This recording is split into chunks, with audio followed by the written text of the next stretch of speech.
Hello नमस्कार। आप सभी सम्मानित शिक्षक बनने वाले समस्त अभ्यर्थियों का हमारे यूट्यूब चैनल पर बहुत बहुत स्वागत है। फाइनली यहाँ पर बीपीएससी टीआरई 3.0 के एग्जाम की लेटेस्ट अपडेट्स आ रही हैं एंड कुछ ना कुछ यहाँ पर कहें तो पेज हमेशा से बन रहा है जब से आपसे एग्जाम कंडक्ट करवाया गया है।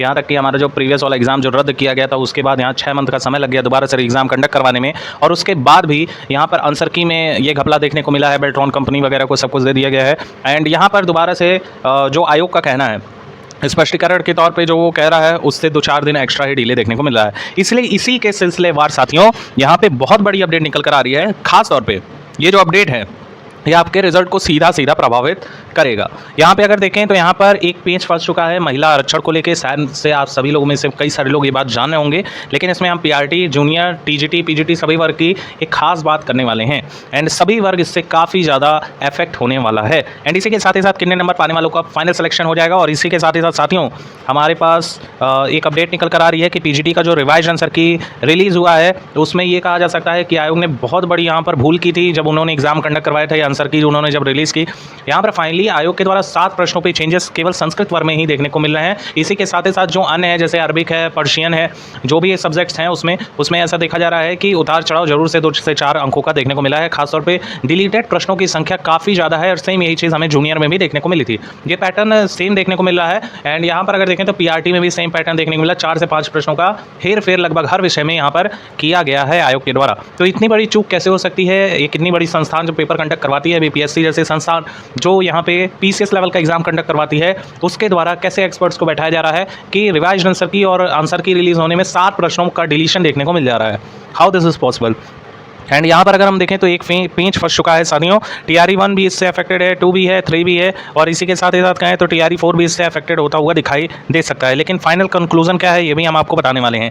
बेसिकली ये प्रपत्र जो है 8 तारीख के डेट में यानी 8 अक्टूबर के डेट में जारी किया, और यहाँ पर देखिए टीआरई 1, 2 एंड 3 के कक्षा 1 से लेकर 6 में क्षैतिज महिला आरक्षण लागू करने हेतु समान प्रशासन विभाग बिहार पटना के परिपत्र संख्या ये देखिए फलाना ढिमकाना यहाँ पर लिखा हुआ है, पालन नहीं किए जाने के संबंध में है।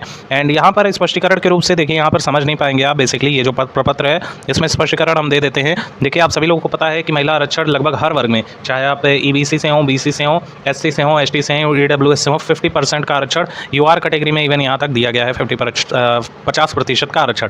लेकिन यहाँ पर जो सुप्रीम कोर्ट का ऑर्डर आया था वो कहा था कि 35% पे यहाँ पर सारी नोटिस जारी की जाएंगी। तो 35% आरक्षण को लेके बिहार सरकार ने शिक्षक भर्ती में किसी भी तरह का इसका सुप्रीम कोर्ट का ऑर्डर पालन नहीं किया है, जिसके तहत यहाँ पर जो है एक अर्जी लगाई गई है। जीएडी ने यहाँ पर पत्र लिखा है शिक्षा विभाग को। तो ये प्रश्न है एंड इसी के साथ ही साथ रोस्टर क्लियरेंस पे बहुत बड़ी अपडेट निकल कर आ रही है। अगर यहाँ पे बीपीएससी को जीएडी जो है 13 तारीख तक जीएडी अगर स्पष्ट कर देता है, 13 तारीख तक आयोग को अगर सारे रोस्टर क्लियरेंस मिल जाते हैं तो 31 अक्टूबर के डेट तक यहाँ पर आयोग रेडी है सभी के रिजल्ट एक साथ पब्लिश करने के लिए। तो यहाँ पर एक बड़ी अपडेट है। लेकिन यहाँ पर जो कल के डेट में यहाँ पर ये वाला नोटिस जारी हुआ, ये वाला जो आपका जो है प्रोफार्मा है इसको फिलअप करके जो है सिराजुद्दीन अंसारी ने दिया है एंड सरकार के अवर सचिव हैं ये।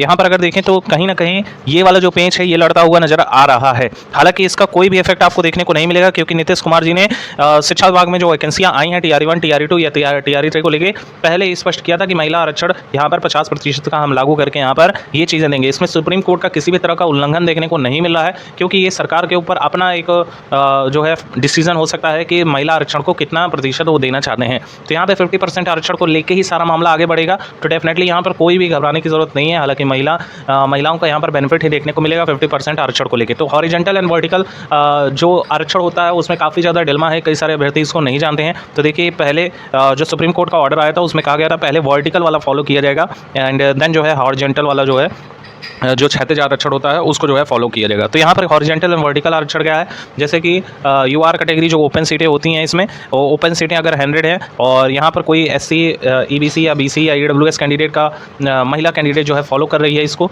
या फिर मेल ही कैंडिडेट इसको फॉलो कर रहा है। तो यहाँ महिलाओं को लेकर हम चलते हैं। तो मान लीजिए महिला आरक्षण में अपने जो वर्ग है, मान लीजिए एससी वर्ग से हैं या ईबीसी वर्ग से हैं या ईडब्ल्यूएस वर्ग से हैं, तो उनके अगर खाते में जो उनका सेट किया गया है जितनी वैकेंसी मान लीजिए यहाँ पे उनके लिए 50% फिक्स है, मतलब इसमें कोई अदर नहीं आ सकता है, उन्हीं की कैटेगरी की महिलाएं फाइट करेंगी। लेकिन अगर इनका नंबर ज़्यादा होता है तो यहाँ पे सबसे पहले उनको वर्टिकल आरक्षण दिया जाएगा, एंड देन जो है वो अपने वर्ग में मेल पुरुषों में फाइट करेंगी। अगर उसमें भी उनका चयन नहीं होता है तब जाके अपना जो उनका फिक्स्ड रिजर्वेशन है उस पॉलिसी में उनका जो है चयन हो जाएगा। तो आई होप सो ये छोटी सी इन्फॉर्मेशन आपको वृहद रूप से जानकारी देती होगी। एंड इसी के साथ ही साथ सौरभ यादव वर्सेस यूपी का एक मामला चल रहा था जिसमें जब फैसला आया तो यहाँ पे स्पष्टीकरण के रूप से उसमें भी ये साफ किया गया था कि पहले जो है वर्टिकल वाला फॉलो किया जाएगा, देन जो है हॉरिजॉन्टल वाला फॉलो किया जाएगा। यानी कि महिला वर्ग में अगर कोई महिला व्यक्ति है वो ज़्यादा नंबर गेन करती है तो ऐसा नहीं है कि उसको उसी कैटेगरी में जो महिला आरक्षण दिया गया है उसी में वो उसी को सीट दिया जाएगा। इसके बजाय उसको जो है यूआर कैटेगरी में सीट मिल जाएगी और जो उसके वर्ग में सीट खाली हुई है वो उसको मिल जाएगी। तो होप सो ये चीज़ें साफ हुई होंगी, स्पष्ट हुई होंगी। नेक्स्ट वीडियो हमारा एसएससी एमटीएस के रूप में है तो आप जरूर से देख सकते हैं इसको। आने वाली वीडियो है, काफ़ी ज़्यादा एनालिसिस के साथ वो वीडियो आपको मिल जाएगी। एंड इसी के साथ ही साथ यहाँ पे जो बड़ा बवाल हुआ है वो पीजीटी वर्ग को लेके हुआ है। साथ में पीजीटी में क्या हुआ है, संस्कृत वर्ग में 7 प्रश्नों पर जो है बदलाव देखने को मिले। आपको हम दिखाते हैं।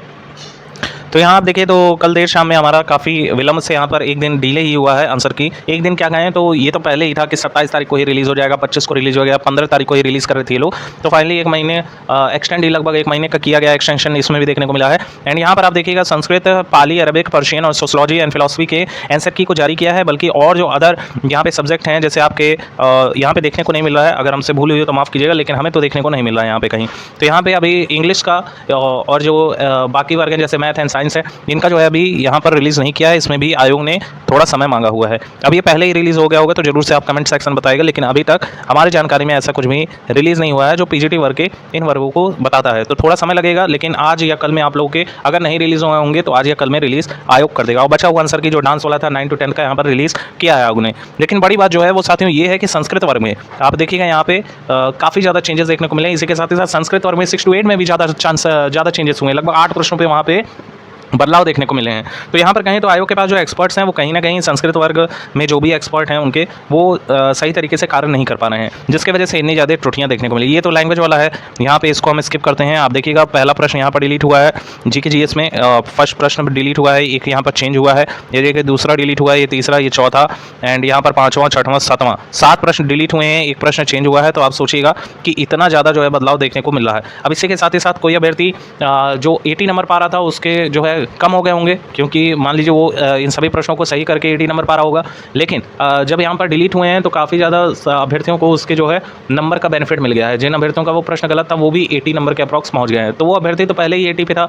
एंड आंसर की में अगर नंबर काट लिए जाएंगे, जो आपके रिजल्ट होंगे उसमें अगर 7 नंबर काटे जाएंगे तो कहीं ना कहीं उस अभ्यर्थी का लॉस हो जाएगा। और सबको अगर समान अंक दे दिए जाएंगे तो बाकी सबका तो लाभ हो सक जाएगा जो वो प्रश्न अटैम्प्ट भी नहीं किए हैं या जो प्रश्न गलत तरीके से अटैम्प्ट किए हैं। लेकिन उस अभ्यर्थी का कहीं ना कहीं काफ़ी ज़्यादा लॉस है जो अभी के डेट में 80 नंबर पा रहा था और यहाँ रिवाइज आंसर की रिलीज होने के बाद काफ़ी ज़्यादा कम हो गए हैं। तो कहीं ना कहीं यहाँ पर नाइंसाफ़ी हो रही है, अभ्यर्थियों के साथ लगातार खिलवाड़ किया जा रहा है, जिस पे जो है सख्त कार्रवाई की जानी चाहिए बीपीएससी के तरफ से। कैसे एक्सपर्ट आप बैठा के रखें ये बड़ा चिन्ह है। एंड यहाँ पर अगर हम बात करें साथियों तो रिजल्ट में हो सकती है थोड़ी विलम्ब, यानी हो सकता है कि आप लोगों का जो रिजल्ट है वो नवंबर के फर्स्ट वीक तक डिले किया जाए, क्योंकि आयोग की लगातार ऐसी चीज़ें देखने को मिल रही हैं। जो भी वो कह रहे हैं उससे 4 से 5 नंबर का गैप जरूर देखने को मिल रहा है। और अभी तो ये वाला पेज फंसा हुआ है, अभी इस पर जो है बीपीएससी कार्रवाई करेगा, उसके बाद वहाँ पर आंसर दिया जाएगा। हो सकता है इसको जो है चैलेंज कर दिया जाए, इस पर याचिका हाई कोर्ट में डाल दी जाए या सुप्रीम कोर्ट में डाल दिया जाए, तो ऐसा कुछ भी हो सकता है। तो कहीं ना कहीं हम चाहेंगे कि ऐसा कुछ ना हो और सही तरीके से यहाँ पर बीपीएससी अपने स्पष्टीकरण को यहाँ पर पेश करे। Thank you so much for watching, keep updated and stay tuned.